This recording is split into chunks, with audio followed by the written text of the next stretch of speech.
morning, my fellow HCGers. It is I, Sweet Fit Tea, checking in.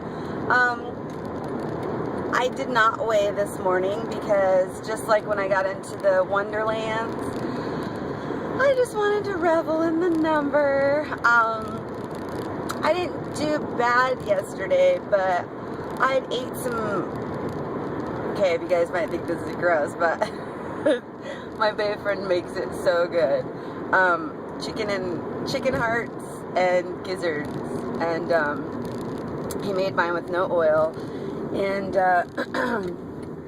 but I don't know.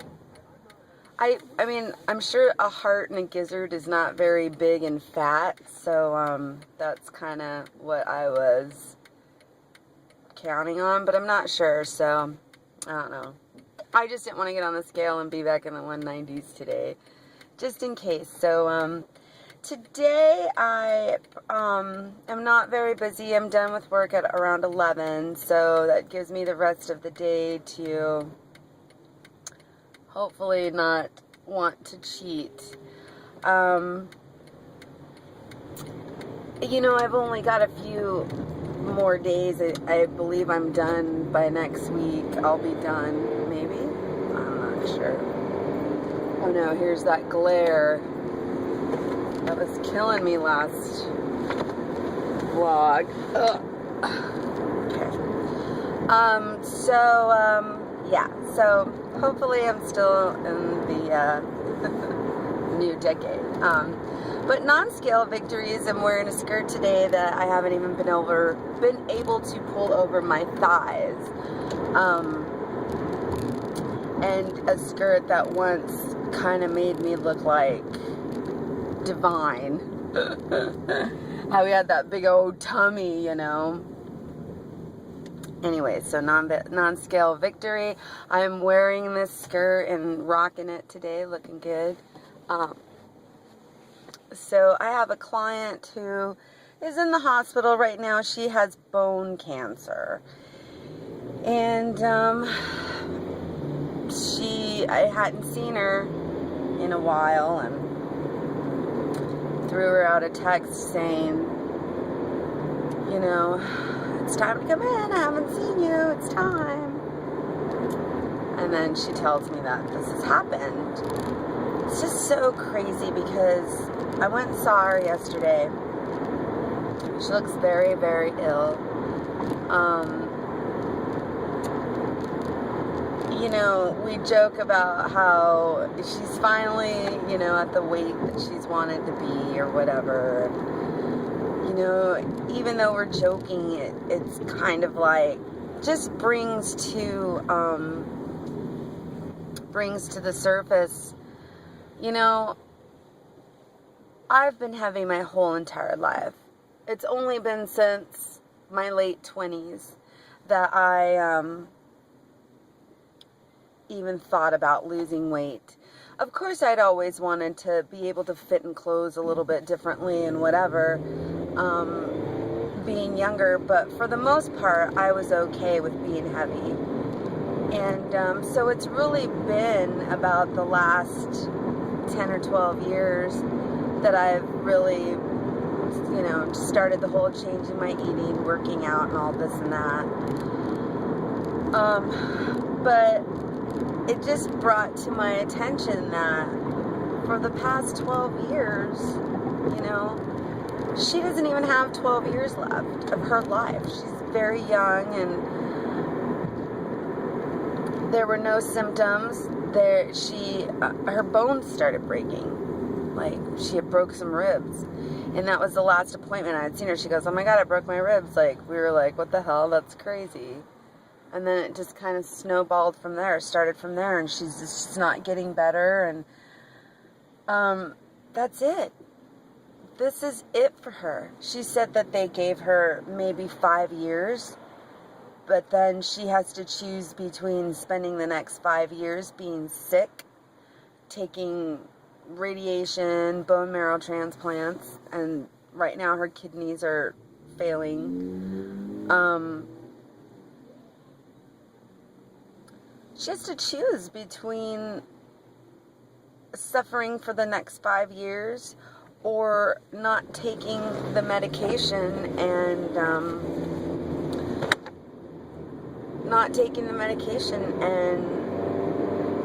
who knows how many years she has, how much time she has. So for me, I don't want to waste any time. I have to say that I'm happy. I really am. That I don't want my weight loss to be the forefront of my life. Like, it's just, I'm constantly, you know, in the grasp of what I'm eating, what I'm drinking, you know, how much, blah, blah, blah, if the scale's going up or down or whatever. It's like, I have a baby. I have a family that, you know, needs my attention, needs my focus, needs, you know, they need me. My client has a son who's, I believe he might be bipolar, all kinds of things wrong with him. He takes this insane medication like Thorazine or something, you know, lithium or something, like he, you know, it's major his problem. And you know, she got a call last night that he'd been arrested. He doesn't take his medication, you know, she's not there to force him to do stuff. Like, he doesn't have anybody. He has no one. She's his mama. You know, it's just a very, very, very sad story and situation. And, you know, I don't want to be a sad story. I don't want to be a situation. I want to know that if that was me lying in that hospital bed, that I can honestly say that I've lived a full life. That for me, you know, some people might not think my life is fulfilling to them. You know, I'm not a globetrotter or, you know, have a lot of money, but I enjoy my work. The people that I am surrounded by love me. I love them. I feel like, and I've always felt this way, even in my younger years, that I'm an old soul. You know, and I've helped. I'm a good listener. I got good ears, and been there for my friends, and you know, I feel like I'm a good person. I've done good deeds in this life, and that I've really instilled, you know, charity and sympathy and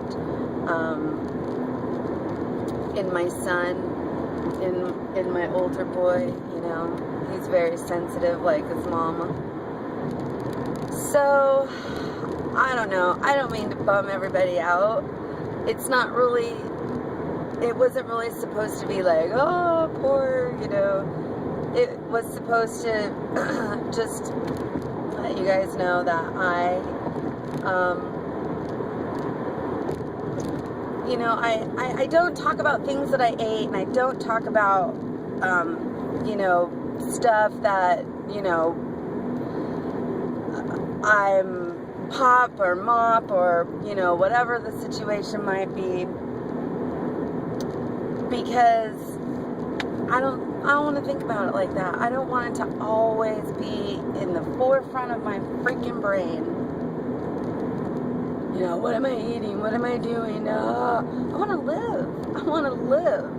And you guys, what are we going to do after HCG? Are we still going to vlog? Are we going to vlog every day? Are we still going to let everybody know how we're doing? Hell yeah. You know, everyday life. That's what we're after. Every day. I love it when I'm on the juice. I love the way I feel. I love the way my body feels. It makes me accountable for everything I'm eating, everything I'm doing, and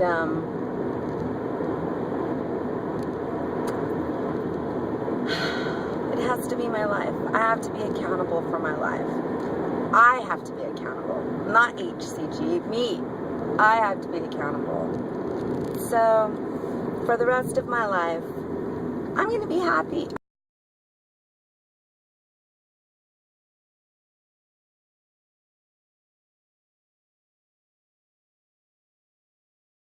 I'm no longer gonna, you know, I guess just feel like there's no end to it. Because when it ends, it's done. You know, when life is done, it's done. And this really is a shell that we're living in. Our soul and our brain so much want to be connected. And in times like this where you're sick, you might be dying, your brain and your soul kind of fight because the brain doesn't want to die. And, you know, that's what's scary, because in your heart you might know what's right, but then our brain sits there and can totally fuck with everything. Anyways, totally just rambling. I don't even know. So I guess the moral of my story is, you know what, guys? We shouldn't really, you know, we should really take into consideration how much time we're spending on freaking out about our body and our diet and our scale and, you know, a planned interruption and a, you know, 0.4 gain and only a 0.2 loss and, you know, everything like that. Let's just be happy. Let's be happy with who we are, with what God gave us. And yeah, you know, I'm going to continue to try to make it better. I'm going to continue to try to keep my body healthy, keep my body tight the way I want it. But I am no longer going to let it make me feel bad about myself or feel so bad that I go home and, you know, I take it out on my family, or, you know, I'm pissed off at them because they can eat whatever they want. You know, I'm done with those emotions. I'm done. So anyways, everybody have a really great Monday, and I will check in tomorrow with my stats. Ciao.